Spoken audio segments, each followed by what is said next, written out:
Estamos de volta com o programa Primeiros Passos, hoje conversando sobre separação dos pais. Isso mesmo, tema bastante polêmico, mas muito comum, né? A gente observa isso, que hoje já não é tão difícil encontrar crianças de filhos de pais separados nas escolas. É uma realidade bastante palpável já, porém continua sendo bastante dolorosa. Olha, gente, um formato inclusive bastante defendido pela Justiça é a guarda compartilhada, tipo de guarda que os pais têm responsabilidades praticamente iguais pela rotina, pela vida do filho. Veja aí como funciona. Quando o casamento acaba, pai e mãe têm muitos problemas a resolver antes de conseguir a separação. E um dos temas que mais requer atenção neste momento é a guarda dos filhos. Com quem ficam as crianças? Com o pai ou com a mãe? Recentemente, a Justiça inovou na decisão e instituiu a guarda compartilhada. Em 2014, mudou completamente a visão anterior que nós tínhamos em termos de legislação, porque era comum a genitora, a mãe, ficar com os filhos, né? E com a guarda compartilhada, deu fim a esse tipo de, entre aspas, privilégio. Hoje, a família é composta pelo pai e pela mãe, apesar de estarem separados, divorciados. E encerra uma nova cultura, inclusive nos países europeus, essa cultura já muito vem sendo adotada. O que é igualmente dividido no regime de guarda compartilhada é a responsabilidade sobre a vida da criança. Há uma frequência maior de visitas à casa um do outro e mais flexibilidade também.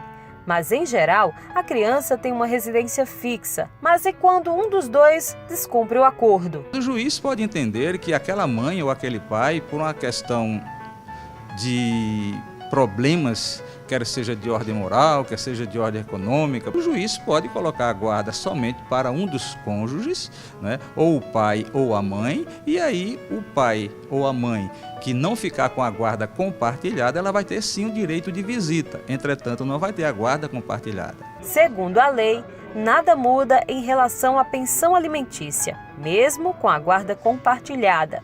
Os alimentos são proporcionais às despesas de cada um dos pais. Tanto o pai como a mãe, eles têm a obrigação de bem gerir os seus filhos, quer seja de ordem financeira, material, moral, né, econômica, de todos os sentidos, da saúde, né, até mesmo como pais, eles devem olhar um para o outro com alcance social relevante para os filhos, no futuro dos filhos, né? Se eu tenho a guarda unicamente minha de um filho e eu quero mudar a modalidade da guarda para guarda compartilhada, o que é que tem que ser feito? A justiça, ela está sempre aberta a isso. Alguma coisa que aconteceu no passado, um divórcio, onde na época o pai era alcoólatra ou mesmo cometeu algum tipo de crime, estava preso ou qualquer coisa que o valha, hoje ele se consertou perante a sociedade, ou saiu da cadeia, se for o caso, né, da prisão, ele pode sim pedir para rever aquela situação, porque o direito ele não é estático, né? Ele é sazonal, tudo vai depender daquele momento. Aquele momento é especial para que as pessoas entendam que se hoje você não está bem, amanhã você vai estar. Pois é, a gente vai continuar falando sobre esse assunto com a psicóloga Thaís Fernanda, que está aqui comigo. Thaís, vamos falar agora um pouquinho da mudança de fase dos pais. Os pais são casados, agora passam a ser solteiros. Muitas vezes acabam incorporando hábitos mais sociais, hábitos de solteiros que muitas vezes eles não tinham enquanto casados, saem mais, acabam delegando mais um pouco a responsabilidade daquela criança a um outro parente, a mãe, a tia, a irmã, enfim. Como é que como é que a criança recebe essa mudança de comportamento dos pais? É difícil, toda mudança ela tem que ser encarada com calma e com atenção, né? Principalmente atentar para os comportamentos que essa criança ela tem demonstrado, porque cada criança ela reage de uma forma diferente ao que lhe é apresentado. Então, atentar aos comportamentos, se tem algum prejuízo ou não. Geralmente, essa mudança pode sim causar algum desconforto para essa criança e pode, consequentemente, alterar alguns hábitos e comportamentos dela na escola. Então, a gente pode verificar isso. Então, por quê? Porque ela sente que aquele pai ou aquela mãe já não é mais tão presente como antes. Então, atentar para esse cuidado, porque geralmente tem uma rotina antes que é quebrada, uma rotina familiar de cuidado com a escola, cuidado com os afazeres domésticos, uma rotina com aquela criança, de colocar para dormir. Quando existe uma quebra muito brusca, a criança vai sentir. Por mais que antes ela tenha uma base afetiva, mas essa quebra ela sente sim.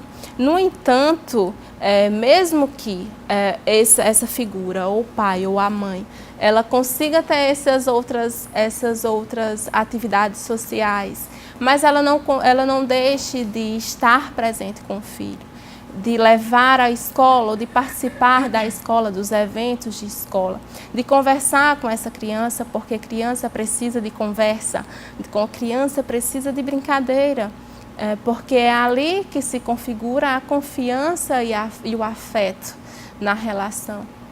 Então, acho que a quebra, sim, ela é importante para essa criança, pode ter consequências, sim, mas também depende de como essa estrutura familiar lida com isso. Se a avó ou a figura que vai ficar, se ela realmente é continente com aquela criança, se ela é acolhedora, se essa criança vai sentir ou não essa falta desse pai ou dessa mãe. Mas eu entendo que a própria quebra da rotina, ela pode vir a ter consequências comportamentais, sim, para essa criança. No entanto, a gente precisa, sim, ser atentos à base afetiva e como essas relações afetivas ainda estão presentes nessa mudança e nessa nova conjuntura. Qual é o momento em que o pai ou a mãe deve apresentar um novo namorado ao filho pequeno? Bem Segurança. Delicado, né, É complicado porque, na verdade, o novo parceiro nunca vai substituir o pai. E existem alguns deve ser entendem também essa intenção dos pais, né? Isso. Estar com parceiros para substituir. Mas assim, na verdade, o que existe uma confusão também na cabecinha da criança, principalmente, né? Quando já tem uma maturidade maior, né, não se tem tanto essa questão dessa substituição, mas geralmente a criança ela não consegue fazer essa desvinculação. Então ela não entende muito bem o que essa outra pessoa está fazendo, né? Qual o papel dessa outra pessoa na sua vida. Então, cuidado na segurança dessa nova relação. Então, o quanto, na frequência desse relacionamento, quantos parceiros eu tenho tido e quantas quebras afetivas eu tenho exposto o meu filho nessa nova situação. Isso então, pode interferir também com certeza. Nas relações futuras do filho? Também, porque pensemos que você tem uma criança que está num ambiente que seria um ambiente tranquilo, uma rotina afetiva tranquila, e existe a quebra da separação, e novas pessoas estão sendo inseridas nessa rotina, nessa nova vida, e que essa criança vai se vincular. E a partir do momento que esse namorado da mãe, que existe outro término, então vai ser outra quebra afetiva para essa criança. E a criança pode até sofrer novamente, Sim. se ela tiver algum apego àquela pessoa. Sim, então o quanto que você expõe essa criança a essas quebras afetivas e o quanto que essa perda para essa criança pode significar. Então, eu acredito assim, apresenta, porque essa mãe, esse pai, ele precisa sim de uma nova estrutura familiar, de novas relações, é uma necessidade humana se relacionar. No entanto, ter segurança nos relacionamentos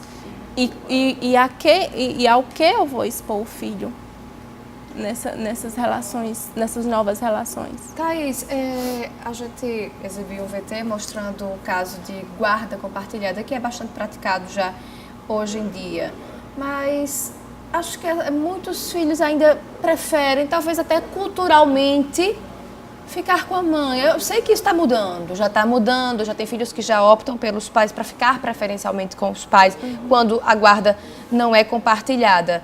Mas o que é que deve ser levado em consideração na hora dos pais decidirem com quem ficará a criança quando a situação não vai para a justiça? A justiça, sim, dá prioridade para uma guarda compartilhada. Mas quando os casos não chegam a essa esfera e sim continuam na esfera familiar apenas, o que é que deve ser levado em consideração para tomar essa decisão? A vinculação. O quanto que esse filho, a quem que esse filho é mais vinculado, o que dá mais segurança para essa criança. Mais estabilidade também. Porque quando a gente fala em estabilidade, eu falo em estabilidade emocional mesmo, assim, né? Em conjuntura familiar também. Porque existem pais que eles conseguem assumir muito mais a função materna do que muitas mães. Isso. Então, o psicólogo, sempre quando é designado para a gente fazer uma avaliação, num caso pericial de guarda de criança, o que a gente leva em consideração é a segurança emocional que essa criança vai estar. E a gente leva no contexto familiar, de pai e de mãe, e de tios e de avós, e como que essa criança se vincula. Porque o que vai importar é o quanto que essa criança se sente segura no ambiente que ela está. Independente se é o pai ou se é a mãe, mas é a figura de cuidado, é o ambiente de segurança afetiva que eu tenho.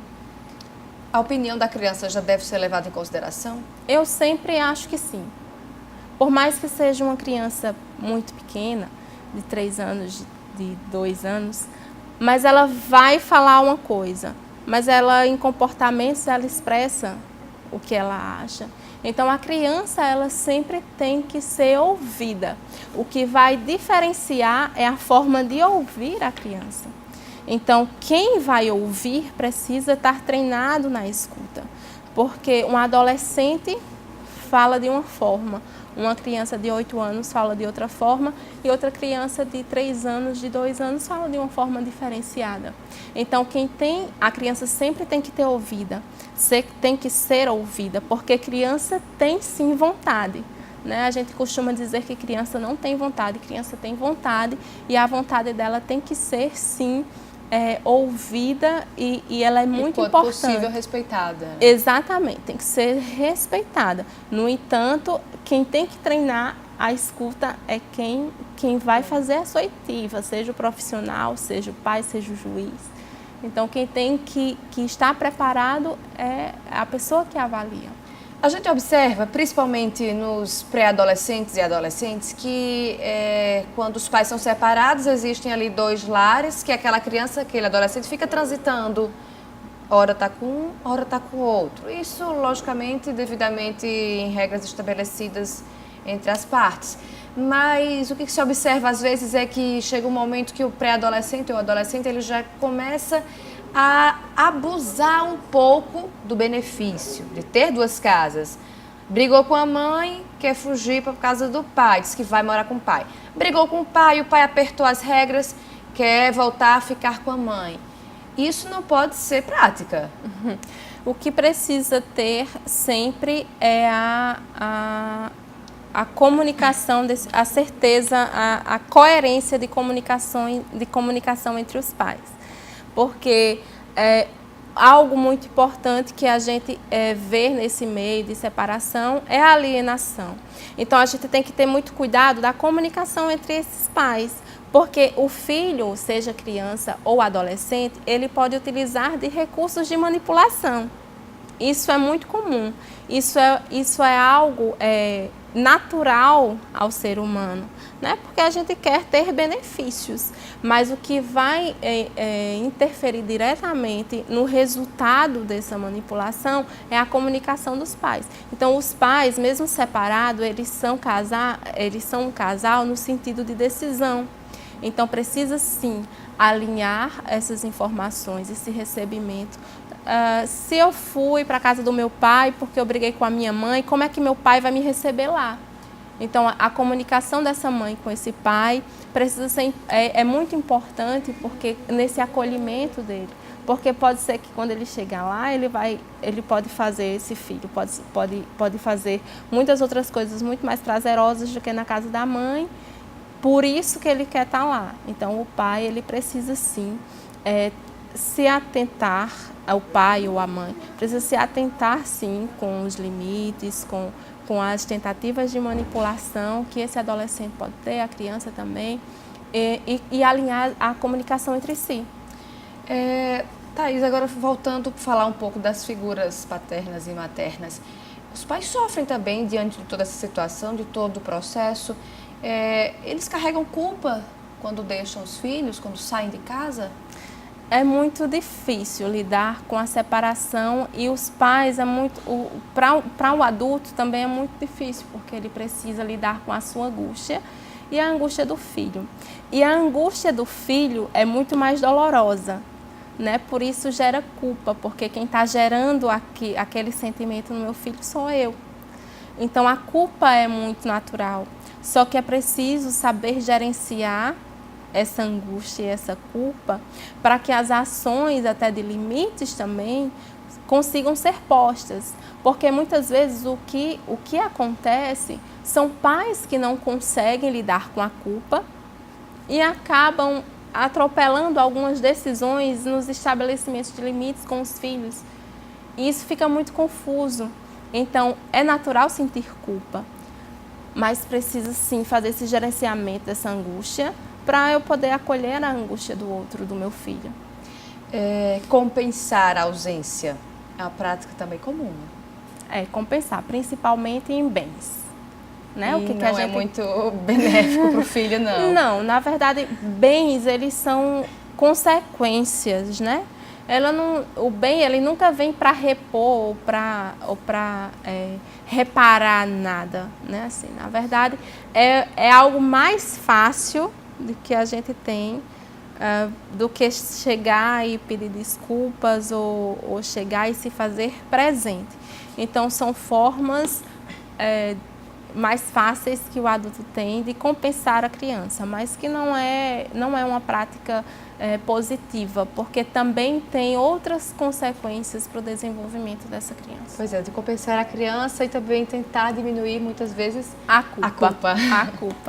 Com certeza. certeza. Thaís, muito obrigada pela sua participação, obrigada pela entrevista. Eu que agradeço.